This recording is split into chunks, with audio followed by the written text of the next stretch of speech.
During World War II, over 100 Wrens lost their lives as motorcycle dispatch riders. They were used as dispatch riders to deliver intelligence and orders from headquarters to military bases. They were nicknamed the Flying Wrens and were renowned for their motorcycling abilities. The bike of choice was often a Royal Enfield WD. Initially, only women with prior motorcycle riding experience were selected. So some of the first dispatch riders were well-known competition riders, mainly from local circuits.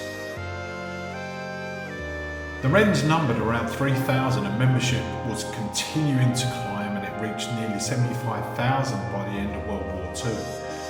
The Wrens performed all sorts of duties, ranging from cooks and stewards to all-female anti-aircraft teams. The Wrens dispatch motorcycle riders achieved a great deal of recognition, not only from their own countrymen, but from other foreign powers as well. During the invasion of the Low Countries, the London-based Wrens would work 8-hour shifts day and night to deliver messages. Their work throughout the Battle of Britain was highly praised, and you can imagine riding through London became increasingly difficult as the Germans' bombing campaign wreaked absolute havoc on the city. On April the 22nd, 1941, the Luftwaffe was waging war on the British naval base at Devonport. The signal tower atop Mount Wise glowed red in a warning as the Heinkels and the Junkers unloaded tons of explosives on them. Civilians huddled together in brick-built bomb shelters. Searchlights and anti-aircraft guns lit up through the sky. In the blackout gloom below, dotted with fires and explosions, a single headlight cut through the darkness. Onward the rider came throughout the rubble-strewn streets, her message bag slung at her side, her hand twisting the throttle open.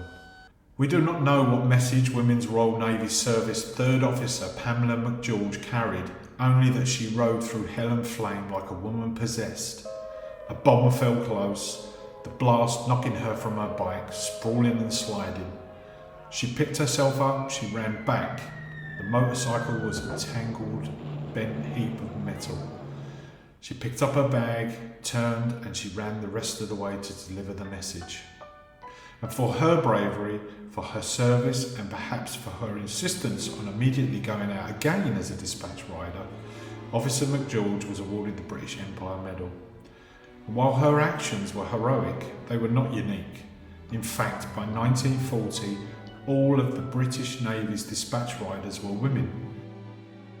It was a very dangerous job, delivering intelligence and orders from headquarters to military bases all over the UK. Over the course of the war, more than 100 of these women would be killed serving their country. Originally, the Women's Royal Naval Service was formed in 1917 during World War I. The Navy was the first of Britain's armed forces to actively recruit women, and the Wrens, as they became known, pioneering female British motorcycle racers like Florence Blenkiron, Teresa Wallach and Beatrice Schilling led the way for many women riders. All three rode their bikes to more than 100 miles per hour at the bumpy Brooklyn circuit. Wallach and Blenkiron did a highly publicised motorcycle ride for London all the way to Cape Town, South Africa. Wallach was a skilled engineer who had spent World War II as both a dispatch rider for the Army Auxiliaries and as a tank mechanic. Schilling was also a highly regarded engineer and invented a simple device that helped keep the Merlin V12s of early Spitfires from losing fuel pressure during negative G manoeuvres. The invention put British fighter pilots on an even footing against the fuel-injected German fighter planes.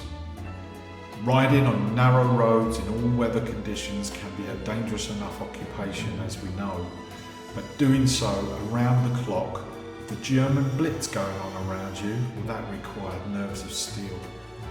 Training included the expected operating basics, but also extended to evasive manoeuvres required to thread through bombed out streets and and how to take cover behind your motorcycle if you're being attacked from the air.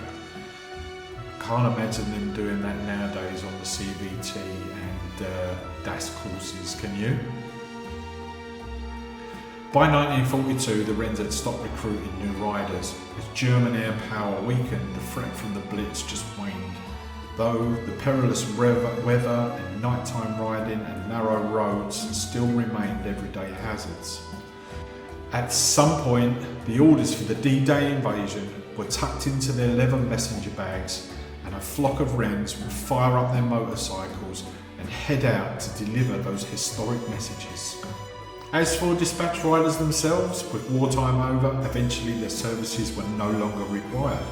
Some returned to their civilian life, hanging up their riding outfits for the last time, and some had found a new passion and freedom on two wheels.